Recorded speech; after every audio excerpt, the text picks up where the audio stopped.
June 6, 1944. 6:32 in the morning. Omaha Beach, Normandy, France. The first wave is already dying. Water turns dark red as men struggle to stand. Heavy machine gun fire cuts across the shoreline from elevated German positions. The air is filled with sand, smoke, and screaming. And right in the middle of it, one machine gun goes silent. Private First Class Daniel Harris of the United States Army, 2nd Ranger Battalion, lies motionless beside his Browning machine gun. No movement. No sound. The men around him assume the same thing. He is dead. But they are about to be very, very wrong. Because 2 minutes from now, that same machine gun will open fire again. And no one will understand how. Not yet. At 6:33 in the morning, the ramps of landing craft drop again. Another wave steps into chaos. German MG-42 machine guns fire at over 1,200 rounds per minute from reinforced bunkers. Lieutenant James Carter, leading a small Ranger element, shouts over the noise. Move forward. Do not stop. But forward means open sand. And open sand means death. Within seconds, half his men are down. Some wounded. Some not moving at all. Carter drops behind a steel obstacle, breathing hard. He scans the beach. Bodies everywhere. Equipment scattered. And then he sees it. The machine gun nest that should be covering their advance is silent. That gun was supposed to suppress the German position on the ridge. Without it, they are exposed. Completely exposed. He turns to a surviving soldier beside him. Where is Harris? No response. Just a blank stare. Because everyone saw Harris go down. A direct hit near his position. No one checks again. No one has time. At 6:34 in the morning, German fire intensifies. Mortars begin landing further up the beach. Sand explodes into the air. Men try to crawl forward but cannot move more than a few feet. The entire assault is stalling. And something worse is happening. The tide is coming in. Which means soon, there will be no cover at all. Carter knows this. If they do not move now, they will be trapped against the water. Killed where they lie. But moving without covering fire?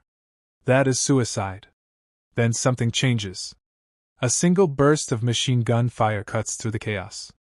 Short. Controlled. Precise. Carter freezes. That direction. That is Harris's position. But that is impossible. He looks again. Another burst. This time longer. Sweeping across the German ridge line. The enemy fire hesitates. Just for a second. But a second is everything here. Carter does not wait. He shouts.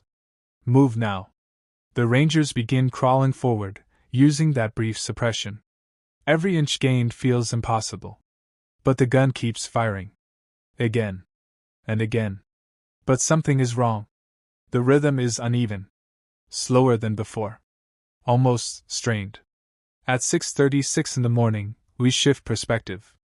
Private Daniel Harris. Still lying in the sand. But not dead. Not even close. His ears ring violently. His vision blurred. Blood covers his left side. A piece of shrapnel has torn into his shoulder. He cannot feel his arm properly. And for a moment, he truly thought it was over. Then he heard something. Not the gunfire. Not the explosions. A voice. Somewhere behind him. We need that gun. That is all it took. Harris tries to move. Pain hits instantly. Sharp. Blinding. His hand slips in the sand. He almost blacks out. But then, another realization. If he does nothing, everyone behind him dies. So he reaches forward. Grabs the machine gun. Drags it slightly into position. His fingers shake. He can barely grip the trigger. But he does anyway. And fires. The recoil slams into his injured body. He nearly loses control. But the rounds go out. Toward the ridge. Toward the German guns. And something unexpected happens. The enemy fire shifts. Not stops. But shifts. They react to him. Which means, for the first time since landing, They are not firing at everyone else. At 6:37 in the morning, Carter and his men push further. They reach a shallow depression in the sand. It is not much, but it is something. And they are alive. For now. Carter looks back again. The machine gun still firing. Still holding. But barely. And then, it suddenly stops. Silence. Just for a moment. Too long. Carter feels it instantly. If that gun is gone again, they are finished. But here is the part no one knows yet. Harris did not stop because he chose to. Something else forced him to. Something far worse than his wounds. And in the next 30 seconds, that reason will nearly cost all of them their lives. 6:37 in the morning. Omaha Beach, Lower Sand Sector. The machine gun has gone silent again. Lieutenant James Carter feels it before he even thinks it. The pressure. The exposure. The German fire begins to return, slowly at first, then all at once. Bullets tear into the sand around his position. The brief advantage is gone. And now they are even deeper on the beach, with nowhere to go. Carter shouts. Where is that fire coming from? No one answers. Because no one knows. At 6:38 in the morning, we return to Private First Class Daniel Harris. Face pressed into the sand. Breathing shallow. The reason the gun stopped is simple. He is out of ammunition. The belt is empty. And worse, the spare ammunition box is not within reach. It sits just behind him. Nearly 5 feet away. 5 feet might as well be 5 miles. Because moving means exposing himself completely. And now, the German gunners have seen exactly where he is. A burst of MG-42 fire rips into the sand inches from his head. Harris flinches. Instinct screams at him to stay down. To stop moving. To survive. But another thought pushes through. If he stays down, everyone else dies. At this moment, they have no idea what is coming next. At 6:39 in the morning, Carter sees movement near Harris's position. Just a slight shift. Barely noticeable. But it is enough. He realizes something impossible. Harris is still alive. Carter shouts toward him. Harris, get that gun back up. No response. Only more incoming fire. Carter turns to the men beside him. We need that gun. Without it, they cannot move forward. Without it, they cannot retreat. They are trapped. And the tide is still coming in. Every second, the water rises. Every second, their space shrinks. At 6:40 in the morning, Harris makes a decision. There is only one choice left. He rolls onto his side. Pain explodes through his shoulder. His vision goes white. But he keeps moving. Dragging himself backward, inch by inch. Bullets strike the sand around him. Closer now. Much closer. One round tears through the fabric of his uniform. Another hits his canteen. Water spills into the sand. He reaches back. His fingers stretch. Almost there. Not enough. He pushes again. And then, he feels it. Cold metal. The ammunition box. But lifting it is another problem. His left arm barely works. His right arm trembles under the strain. The box slips. Drops. The sound is small, but deadly. Because it gives away his exact position. At 6:41 in the morning, the German bunker adjusts. They now know. Exactly. Where the threat is. A focused burst of machine gun fire locks onto Harris. The sand erupts around him. This is not random fire anymore. This is execution. And for a moment, Harris freezes. This is the breaking point. This is where most men would stop. But something unexpected happens. He does not think about survival anymore. He thinks about the men behind him. About Carter. About the voices he heard. We need that gun. So he pulls the ammunition box toward him. Forcing his body to move. Ignoring the pain. Ignoring the fire. Ignoring the fear. At 6:42 in the morning, Carter watches in disbelief. Harris is moving. Under direct fire. Alone. Carter turns to his men. If that gun comes back, we move. No hesitation. No second plan. Because there is no second plan. At 6:43 in the morning, Harris forces the belt into the machine gun. His hands slip. Blood makes everything harder to grip. The belt jams halfway. For 1 second, nothing works. And this is where everything almost falls apart. Because a jammed gun, in this moment, is worse than no gun at all. The German fire increases. Closer. Tighter. They are closing in on him. And here is the part no one expects. Harris does not fix the jam properly. He cannot. Instead, he slams the feed cover shut anyway. Forces the mechanism. It should not work. It should fail immediately. But it does not. At 6:44 in the morning, the machine gun fires again. Violent. Unstable. But firing. The rounds rip across the German ridge. And something changes instantly. The enemy gunners react. They duck. They shift positions. And for a few seconds, their fire weakens. That is all Carter needs. Move now. The Rangers surge forward. Running low. Using every inch of cover. Some fall. Some make it. But they are moving. Finally moving. At 6:45 in the morning, Harris continues firing. But the gun is not stable. The belt feeds unevenly. Every burst risks another jam. Every second risks total failure. And then, it happens. The gun stops again. This time louder.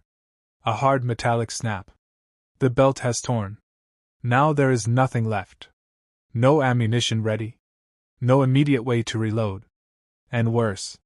The German gunners realize it instantly. Their fire returns. Even more aggressive than before.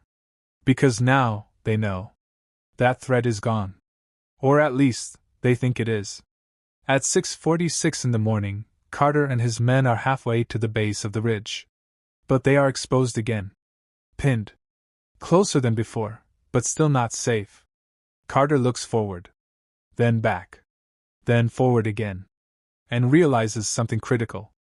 If that gun does not come back one more time, none of them will reach the ridge. But here is what Carter does not know. Harris has already made another decision. A decision that makes no tactical sense. A decision that will either save them all, or get him killed instantly. And in the next moments, he will do something no one on that beach will ever forget. 6:46 in the morning. Omaha Beach, base of the ridge. The machine gun is dead. No ammunition loaded. No working belt. No time. And now, the German fire is returning at full force. Lieutenant James Carter presses himself into the sand as bullets crack overhead. His men are scattered, breathing hard, pinned just meters from the base of the ridge. They made it this far. But not far enough. Not without that gun. Carter looks up one more time. Toward Harris. Still lying in the same position. Still not moving. And this time, it really does look like the end. But something far worse is about to happen. At 6:47 in the morning, the German bunker shifts tactics. They stop sweeping the beach. They focus fire. One position. One threat. Harris. A sustained burst locks onto him.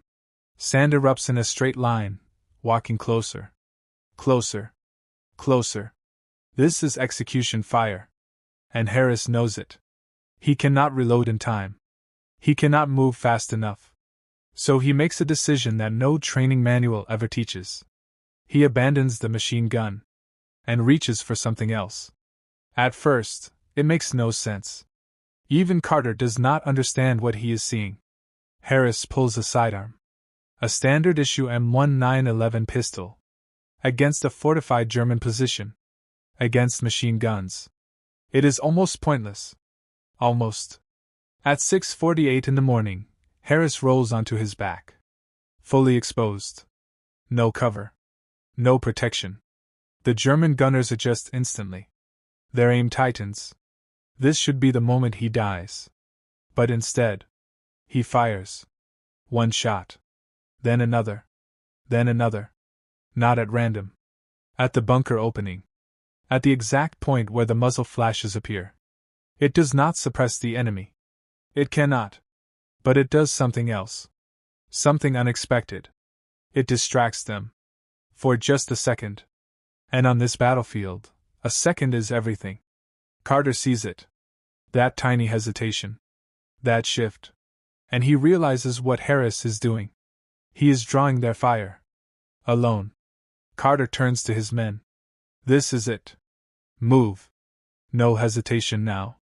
No waiting. They rise and sprint toward the ridge. Bullets chase them. Men fall. But others keep going. Because this is the only chance they will get. At 6:49 in the morning, we return to Harris. Still firing. Still exposed. His pistol is nearly empty. His breathing is slowing. Every movement takes everything he has left. But he keeps pulling the trigger. Because he knows something the others do not. If he stops now, they die. At 6:50 in the morning, Carter reaches the base of the ridge. He throws himself behind a natural embankment. Others follow. They are close enough now. Close enough to fight back. But not yet safe. Never safe. Carter looks back one last time. Toward Harris. Still there. Still firing. And then, the pistol goes silent. No more shots. No more movement. Nothing. Carter stares for a second too long. Because he understands what that means. Or at least, what he thinks it means. But he does not have time to process it. Because now, the fight changes. At 6:51 in the morning, the Rangers begin their assault up the ridge. Grenades. Rifles. Close combat. The German positions that dominated the beach minutes ago are now under direct attack. The battle shifts from survival to breakthrough. And it happens fast. Faster than anyone expected. Because of those few seconds. Those impossible seconds. At 6:55 in the morning, the bunker that pinned them down is neutralized. Silenced. The machine gun that controlled that sector is gone. And the beach begins to open. Slowly. Painfully. But it opens. By 7:10 in the morning, more units push inland. The dead and wounded remain scattered across the sand. The cost is visible everywhere. But the line has been broken. And that changes everything. Strategically, this moment matters. Because Omaha Beach was the most heavily defended landing zone on that day. If this sector failed, the entire invasion could have collapsed. Delays. Losses. Possible withdrawal. But it did not fail. And part of the reason lies with one man. At 7:20 in the morning, Carter finally moves back down the slope. Back toward the beach. Toward the place where Harris last fired. The sand is quieter now. But the damage is everywhere. Carter walks slowly. Step by step. Until he reaches the machine gun position. The Browning lies half buried. Twisted. Out of ammunition. Beside it. Harris. Unmoving. Covered in sand. Carter kneels down. Checks for a pulse. There is none. Or at least, none that he can feel. He exhales slowly. For a moment, there is nothing to say. Because he already knows. He saw enough. He turns to leave. The battle is still moving inland. There is more to do. More fighting ahead. But as he stands, something happens. Something so small, it almost goes unnoticed. A movement. Barely visible. Harris's hand. It twitches. Carter freezes. Looks again. Another movement. Weak. But real. Harris is alive. Somehow, still alive. After everything. After the gun. After the fire. After the impossible decision to stand and draw enemy fire. He survived. Not because he was untouched. Not because he was lucky. But because he refused to stop. Even when stopping made sense. Even when stopping meant survival. This is the moment that no report fully captures. Because on paper, it is just a line. A soldier continued to engage despite wounds. But in reality, it is the difference between failure and breakthrough. Between being pinned on the beach and taking the ridge. Between chaos and control. And here is the final truth. There were many stories like this on that day. Men who went down, and got back up. Weapons that went silent, and fired again. Moments where everything should have collapsed. But did not. Because someone refused to quit. So the next time you hear about this battle, ask yourself one question. What would you have done, in those final seconds? Because for Harris, there was only one answer. Keep firing. No matter what.